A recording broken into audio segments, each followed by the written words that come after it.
দেখো এখানে আমাদের কি আছে, আমাদের ইট সাজানো দেখিও নিচে সাজায়। আমাদের বাড়ির চারপাশে পাঁচিল দেওয়া হবে। আজ সকালে কিছু ইট এনে হাজির রাখা হয়েছে। আমি ইট সাজানো দেখি ও মোট ইটের সংখ্যা গুনি। তাহলে দেখো প্রথম সারিতে কটা ইট আছে, 8খানা ইট আছে। ভালো করে দেখো, দ্বিতীয় সারিতেও 8খানা আছে, তৃতীয় সারিতেও 8টা আছে, চতুর্থ সারিতেও 8টি করে আছে। তাহলে এখানে মোট সারি কটা আছে, 1 2 3 4, 4টে সারি।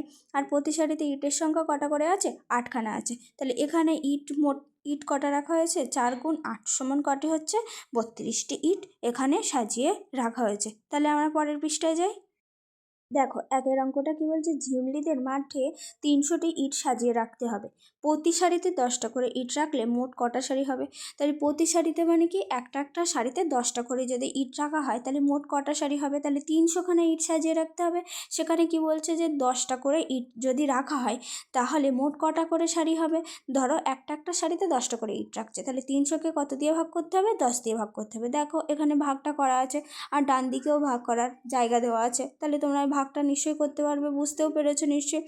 দ্বিতীয় অঙ্কটা দেখো, সুজিত প্রতি সারিতে 8টি করে 208টি ইট সাজিয়ে রাখলো। তাহলে মোট কটা সারি হবে, তাহলে 8খানা সারিতে 208খানা করে ইট, 208টি ইট সাজিয়ে রাখছে। তাহলে কি এটাও ভাগ করতে হবে, তাহলে 208কে 8 দিয়ে ভাগ করলে কত হচ্ছে, 26টি। তাহলে সে মোট 26টি সারিতে ইট সাজিয়ে রাখলো। তারপর তিনের দাগটা দেখো, সোফিয়া 12টি সারিতে কিছু ইট সাজিয়ে রেখেছে, প্রতি সারিতে 12টি করে ইট রেখেছে।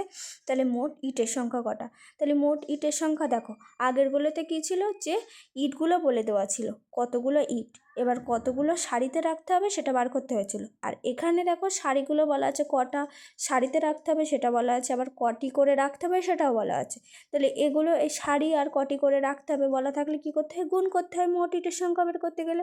তাহলে মোট ইটের সংখ্যা কত, 12 গুণ 12 সমান কত হচ্ছে, 12-এর সাথে 12 গুণ করলে কত হয়, 144 হয়। ঠিক আছে, তাহলে সোফিয়া মোট 144টি ইট সাজিয়ে রেখেছে। তাহলে আশা করি পরের অঙ্কগুলো তোমরা বুঝতে পারবে এবং করতে পারবে। যদি তোমাদের খুব অসুবিধা হয় তোমরা অবশ্যই কমেন্ট করবে, আর আমার যদি কোনো ভুল হয় তাহলে আমাকে জানাবে। আর তোমাদের বন্ধুদের মধ্যে একটা শেয়ার করে দেবে, আর একটা করে লাইক করে দেবে ভিডিওটা যদি তোমাদের ভালো লেগে থাকে। ধন্যবাদ।